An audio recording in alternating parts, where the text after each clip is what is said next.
Welcome back to Sledgehammer Horror, guys. I am Ken Sledge, and let's talk horror. Now, today I'm joined by the amazing AJ Timbs. AJ, how you doing today? Doing good, sir. How about you? I'm doing very well, and I'm very excited to have you here. But AJ, before we talk about why you're here, I would like for the people that don't know you to get to know you a little bit. You are the 24-year-old son of a wrestler from Georgia. You are also a drummer. And the reason you started HorrorHouse Media is because you wanted to share your passion of horror content along with music, because you don't just enjoy music, you also enjoy cosplaying, telling and writing horror stories, and that's led you to where you are now. And I got to talk about this. Can you tell us a little bit about the prop you have with you today? So the problem I had with me took me roughly about 2 years to get the money together, and about another 7 months of working at a mill shop to put it all together. It is a recreation of the Evil Dead 2 movie Chainsaw, about as accurate as I could to the movie, from the body of the chainsaw to using the original blade that came with the chainsaw and chain, which I JB weld all the thing together so that way that chain wouldn't go anywhere, because I had it a few times where it would hook onto my clothing and I'd go flying with it. Dude, it looks so good. And like you said, the ability to be, oh my God, that looks so great. I even went and bought custom painting. I threw dirt and mud all over it. And I even bathed it in some of the mud in my backyard that my animals use, just so that way it would look rusted and damaged to make it more movie accurate.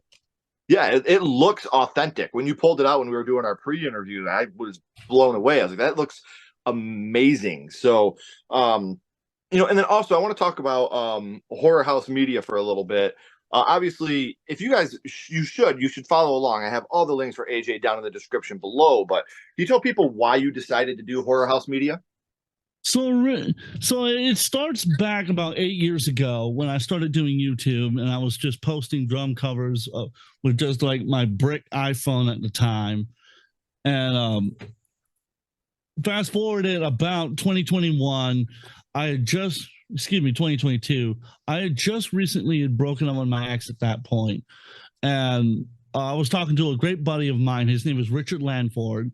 He is also a horror guy just like me, but he mostly does like singing telegrams and stuff like that. He's also an actor.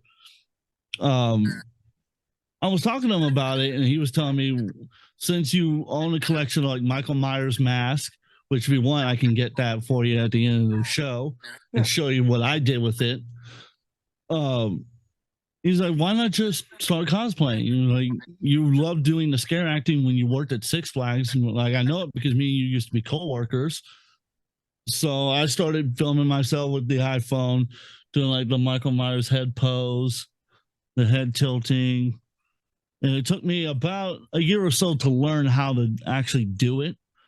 And I know, and a little trick for anyone who wants to do any kind of Michael Myers cosplay: move as robotically as possible. Do not move like a human at all.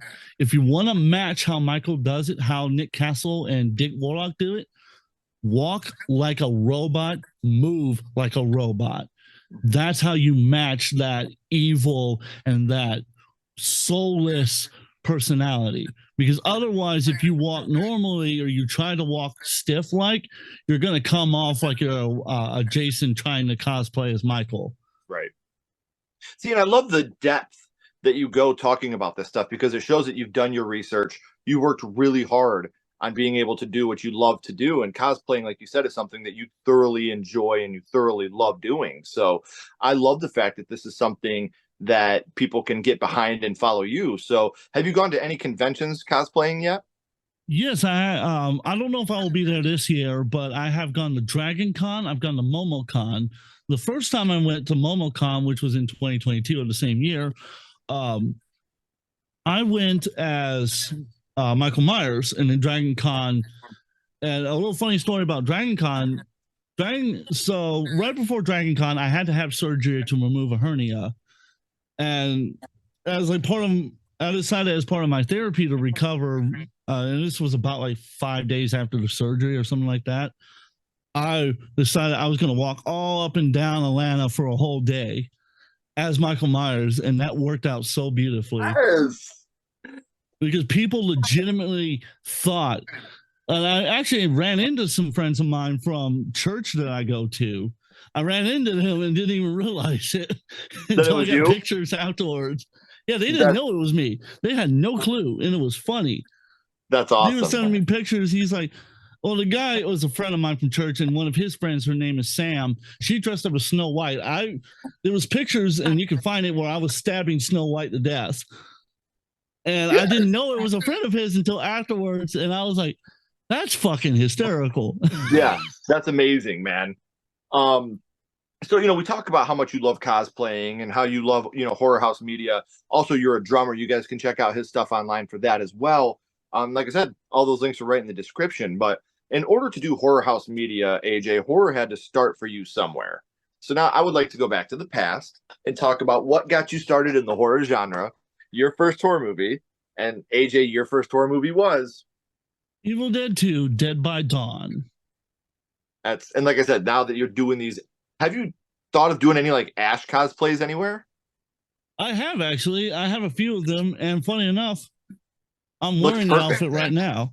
It looks great. Like that, I seen the shirt when we first logged in. I was like, no way he did it, and you totally did. So it's amazing, dude. It looks fantastic, man. Like I And this can't. glove actually goes to another cosplay I have, and it's an original character of mine, real quick. His name is the Merciful Doctor, Ooh, one of the seven angels of death. nice. And here's his signature line. Death is the only mercy in this world. I love it, man. So do you have a mask for that one too?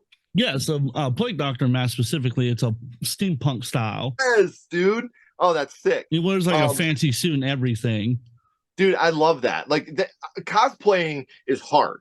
It's very hard. I would never downplay what a cosplayer does, but when you do it with your own original work, that's amazing. And again, I am not saying anything bad about cosplayers because I could never go into, even if I was doing like a Beetlejuice, I could never do the time and effort, and it's hard. It is fucking hard. So any cosplayer has my absolute respect and admiration. But for an original character, it's 10 times harder because you have to build it from scratch. So I love that. Well, if you want, I can give you a little bit of his backstory. Yeah, let's hear it real quick. So it's based on the horror story that I wrote, which was inspired by Six Flags when I was working there. They had a little attraction called Camp Slasher. If you guys don't know, in Six Flags over Georgia, where I used to work, it's still there. It's called Camp Slasher. It's basically a rip off of Friday the 13th. I'm just gonna be dead honest here. It is legitimate. I actually still have the mask where I worked there because my boss bought it for me because they didn't have any other mask, and I got to keep it. And it still sits on my shelf, and I use it in some of my drum covers. Every time I do a Slipknot cover, that mask goes on. Yeah. So I wrote the story based on it because I wrote a whole new story for it, and I called it Camp Bloodbath. And the story is about a detective who's going insane as he's trying to figure out what happens at this camp. Tons of teens have been killed. This guy named Bill Burr's running around doing it. He doesn't understand who he is. And all he knows is that he's got this little angel in the back of his mind. That's where the merciful doctor comes from, whispering in his ear constantly, telling him that life is going to be meaningless and that death is always around the corner and that the only thing that's merciful is death in this world. And he's having to fight the balance of good and evil as he figures out what the hell's happening at the camp and where did this cult come from, because it ain't just one, it's Sure. multiple people doing it. That sounds great, man. That's hopefully we can get the pen to paper and you can actually make a novel of that because I would love to read it or a screenplay even. Um, but with Evil Dead 2, like that's what started your horror life. Do you remember about how old you were the first time you had seen it, AJ? Oh God, because apparently I had been watching the classics when I was 3 years old, but the first horror movie, like the Universal classics like Wolfman, Frankenstein. Yeah. But the first time I can legitimately remember watching Evil Dead was probably when I was 5 years old. It's still very young to be watching a movie like that. Fantastic movie, my favorite in the whole franchise, honestly. But do you remember who you were with when you watched it? I mostly sat and watched it by myself because most of my brothers didn't really care for the Evil Dead franchise because of Okay. the Army of Darkness movie being extremely slapstick. They didn't think the others would be as good. Oh man, come on, Army of Darkness is great. Now Evil Dead 2 to this day, so many impactful scenes, and it's such an iconic movie. Like it really is just so fucking great. But do you remember which scene it was that affected you the most? Two scenes, well, actually three scenes, I should say, affected me most. The first one was when he had to kill his girlfriend. That was the first one that got me because even at that age, I was pretty sympathetic to people who had lost loved ones because my father had passed away shortly before I started watching that movie. Yeah. And then, well, about sympathetic as a 5-year-old is going to be sympathetic. Right. The second one was the hand getting cut off with the chainsaw. And then the last one was him being sucked through the portal. The girlfriend one, like I said, was sympathetic. The hand one was couldn't understand and relate the idea, especially now that I'm older. I can understand the idea more of having to remove something that is infected. That you have no choices, either cut it out of your life or you yourself perish with it. Right. In this in literal case, him chopping his hand off. Right. And like you said, him going through that portal at the end, such a terrifying ending to the movie because you don't know, then you get him back in, the 1500s or whatever, and you're just like, oh no, what a way to end this fucking movie, man. Yeah, he is in utter distraught. He doesn't know where he is, and everybody's like celebrating him as this some kind of hero. Right. You are the hero from the sky, man. The book foretold. And you're because like I, especially now as an adult, I could have pictured myself in my shoes, and I would have a mental fucking breakdown as well. Where's the iPhone charger? So yeah, where's well, fuck me. How am I going to charge my phone? How am I going to make phone calls? What, like, where the hell am I? Yeah, and this movie, like I said, it is such a fantastic film. It's such a fantastic franchise, honestly. Now, when we talk about franchises, I always ask because, especially with the Evil Dead franchise, it's still an ongoing franchise. At the time of recording, we have 5 films in the franchise as well as a TV show. But since Evil Dead 2 is your first horror movie, which part of the franchise is your favorite? Which installment is your favorite in the franchise, AJ? Oh, that's a hard question. Well, it's definitely not the remake. Definitely not. I couldn't get into it. I tried it. I've tried it multiple times. It lacked, especially when the first guy got possessed and they're literally playing the audio from the first movie. I'm like, that wasn't a tribute. That was a ripoff. um, I'll really have to say it's 2. Even though I love the first one. The first one just had the most fucked up ending you could have possibly had. And I still love, because I was listening to the audio, because it's on YouTube. You can find it where Bruce Gammo gives an actual audio commentary to the movie. And he was talking about, I still hate that damn necklace. The ugliest thing I ever saw. I like 2 the best because 2 honestly encumbers what I think the franchise is, the mix of horror and comedy. Right.